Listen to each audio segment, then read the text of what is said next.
Okay, I'm going to do a quick review on the Elite Ammunition Picatinny rail mount for the 5.7 pistol. Let me start by doing a few things. Take this accessory off. I don't need that. Right now I got to unload the pistol, which is going to be hard to do one-handed. I did that off camera because it's hard to do one-handed, and I have to hold this camera because I don't have a tripod mount for it. Anyway, it's unloaded. See, it's clear. Anyway, I purchased this mount. It was on sale for around $50 from Elite Ammunition. I've heard nothing but good reviews about their stuff. When speaking with the gentleman on the phone, when I called to ask about how to install the mount, more than courteous. Nothing but good things to say about the customer service experience that I received. Now you can see the mount. It's kind of an ingenious mounting option. It's a way of replacing your rear sight and giving you a backup sight to mount your anything with a Picatinny rail on the top of it. As you can see, I've got a dot sight on there now. I don't know if you can see it in this video or not, but there it is. It's mounted. Now, for what I think about this mount, other than the quality and the customer service of the company, which is really good, this is a horrible idea in practice. I can't. I mean, this is going to come off. I just left it on here to do the video. I can't tell you how much I hate this mount. If you actually look at it, there's numbers of problems with this idea. First of all, first and foremost, mounting options aside, this backup sight is not practically usable. You can't use it in any sort of practical application other than a range when this is attached to the pistol. There's just no way.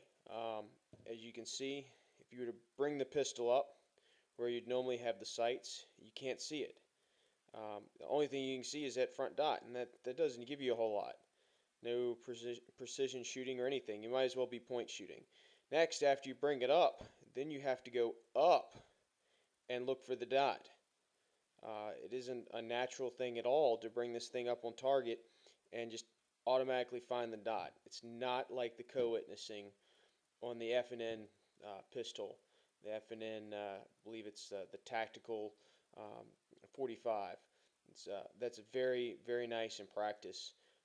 This is just horrible.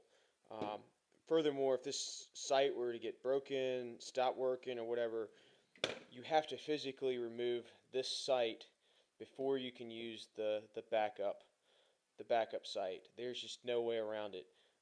And with this slide going back and forth and jarring this back and forth, there's no reason whatsoever why you could keep this on here without putting some sort of Loctite or some sort of torque other than hand tight on there. It's just going to come loose. In any sort of practical application, concealed carry or anything. Now, next, it adds quite a bit of height to the pistol. This is just kind of my pet peeve, but you can see that this mount, you do not completely remove the lower sight base to put this mount on. The only thing you do is you remove the leaf sight, the adjustable leaf sight portion of the sight. And as you can see, crank this off of here because it's not staying on here. You can see that the sight mount is still there. You've got something that's bigger than was ever designed to be attached to this and held in place by the adjustment screw.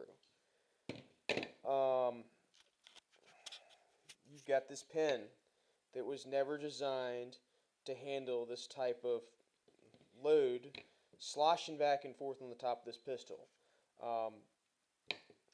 They've done tests with this. I saw the test where they put the aim point on top of here, the little micro dot with and locked the sight down. They can't say for certain that that's what tweaked this pin, because this pin kind of sucks anyway. But it definitely broke the microdot, slamming back and forth on this pistol. So that should tell you something. If you tweak this pin, just pulling it in and out, it's definitely going to break when you've got something as big as this. Mount it to the top of your slide, sloshing back and forth at the velocities that this thing's going to be sloshing back and forth at, firing a full powered load out of it. Nonetheless, 20 of these. My next problem. As you can see, it doesn't even set flat. The Picatinny rail isn't even in spec because it's not flat. It's on an angle. There's absolutely no reason that this shouldn't have been milled to set flushly against the top of this weapon. Alright, now, ways that they could have fixed this. Again, we talked about the aim point. These microdots, whether it be a Trigicon, this is a primary arms that I got just to test it out, Trigicon, Doctor, Seymour, whatever little sight that you have on here, comes with a Picatinny rail mount. You trim off a good inch or so just by having a direct mount application where you can adapt you can just screw these two little screws in. That's it. That's all you would have to do, is instead of having this rail right here, you extend this another inch or so. Now, flat, mind you, not curved like it is now. Out here about another, maybe an inch. Have the holes there. And it would mount flushly. Furthermore, these rear backup sights could have been made maybe another millimeter or so taller, and you could replace the front sight with a slightly taller front sight, and you would have a co-witnessing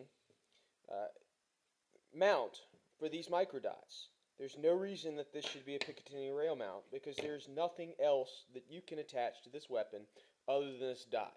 There's absolutely nothing else. So again, I'm not slamming the company. The company's a really good company from everything that I've read. Good customer service. This mount wasn't too terribly expensive. Like I said, I got it on sale for about $50. I think it was $49.99. Now the shipping was outrageous. Just for this mount, if I had ordered just this mount, the shipping still would have been $10. And since I ordered a spring with it, again, the shipping was still $10. You could take this, throw it in a padded envelope, throw it in the mail for whatever stamp costs. $10 is outrageous. Again, I hope that maybe somebody does the improvements. Again, you'd have to get either they'd have to have two or three models in order to be able to accommodate all the different mounting options that these little microdots have. Or you could simply do what FN did when they made theirs for their 45 pistol, and had the actual groove cut in the slide, and then have a very, very thin plate that's not as big as this Picatinny rail mount. Very thin plate that would mount to the slide specifically, and then was threaded to fit the particular sight. In this case, it would be the Doctor style mount with these two little screws. And instead of replacing the entire machine mount that would be on this pistol, you could simply replace the tiny thin plate that mounts specifically to that mount each time you wanted a different type of dot sight. Or again, you could do what Midwest Industries does and get the specific mount for your scope or dot sight. Again, I really liked this pistol, and I still really like this pistol, but I do not like this pistol with that on there. Again, you have to remove that spring. Maybe if I had left the spring in there and not torqued the screw all the way down, this would be even. But then you're taking something that's on a Picatinny rail, and you're sacrificing stability with a spring for the sole purposes of making this level. That shouldn't happen. It should be a simple mechanical action that this would have been machined even, so that this would have been flush with the top of the weapon. Again, I don't know what the thought process was when they built this. I'm thinking maybe they know something that I don't, but you can even see it is not even. It is not even at all. In fact, it looks, when I'm looking at it now, it looks like it's turned to the left somewhat. So that means the mount isn't even straight. Um, I could go on and on and on and on. Bottom line is I wasted $50 on this. This is my review of this. Not poorly reflecting on the company. Good company. Very good ammunition. I've seen the ammunition tests. They took the time to do R&D with a microdot on this, sacrificing what looks like their own microdot to test it. I guess there's people that like this mount, but I could not see this mount be used for anything other than range applications. You couldn't put this on a concealed carry gun. You couldn't put this on a duty gun. You couldn't put this on any weapon that was going to be used for any sort of tactical function. You can't. But that's just my 2 cents. Here's the 5.7 by 28 pistol with the this godforsaken mount removed. Looking at it, I don't know why it didn't fit flat. Another thing to say is when I originally screwed this thing on, it screwed on tightly and screwed all the way in, and when I went to unscrew it, the screw was loose. Now you can look at it now, when you set it on here, it's level. It seems flat, it seems level, but it's still not flush with the slide. There might be a reason for that, but in practicality, I guess the hole doesn't line up, or something, and that's why the thing tilts back kind of. I don't know. I'm not a machinist. But anyway, the old sight's going back on. Alright. Here's my 5.7 with that godforsaken sight mount removed. I can say another good thing about the mount is it took very, very, very little time to put the original sight back on. I don't know what's required to upgrade to night sights. I saw FN is selling some. But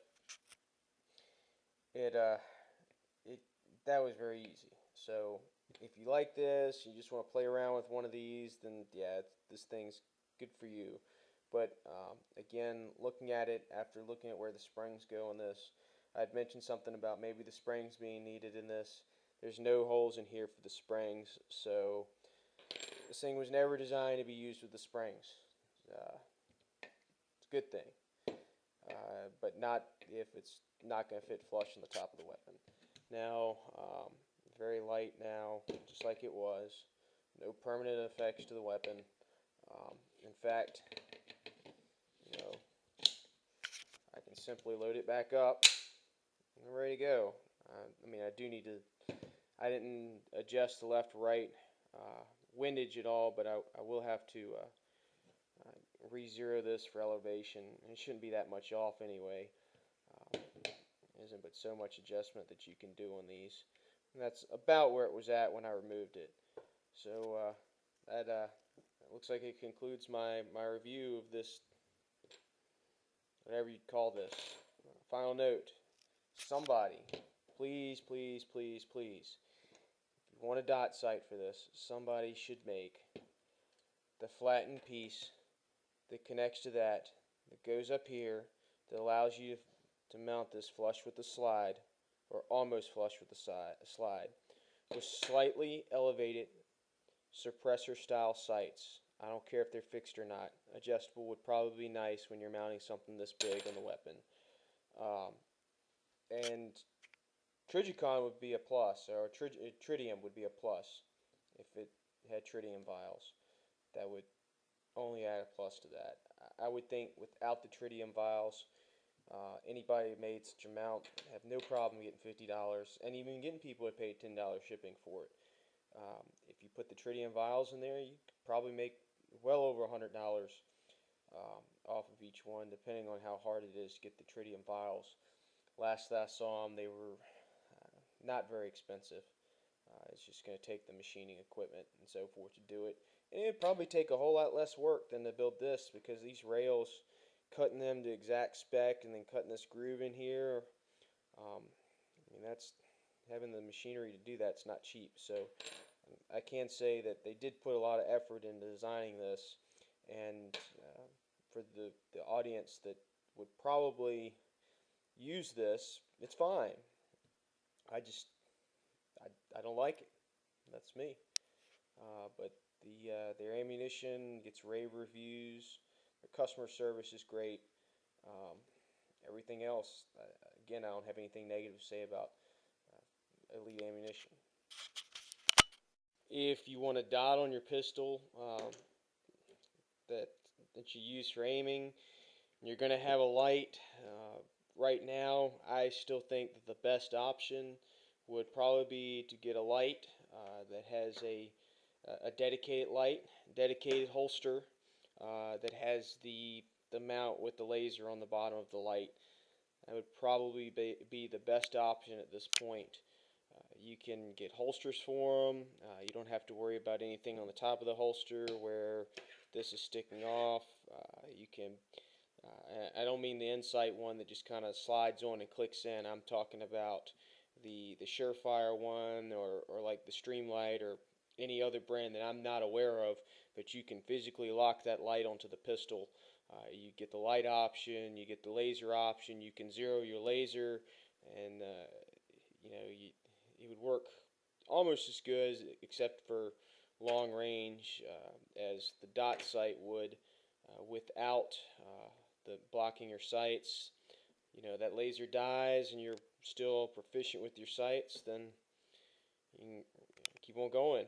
It's not the end of the world. You don't have to be twisting something and pulling on something and then having something that isn't necessarily zero to your pistol. You still get the either way, with the laser, without the laser. Probably more so without the laser. You'd get the long range aspect that this pistol is designed for.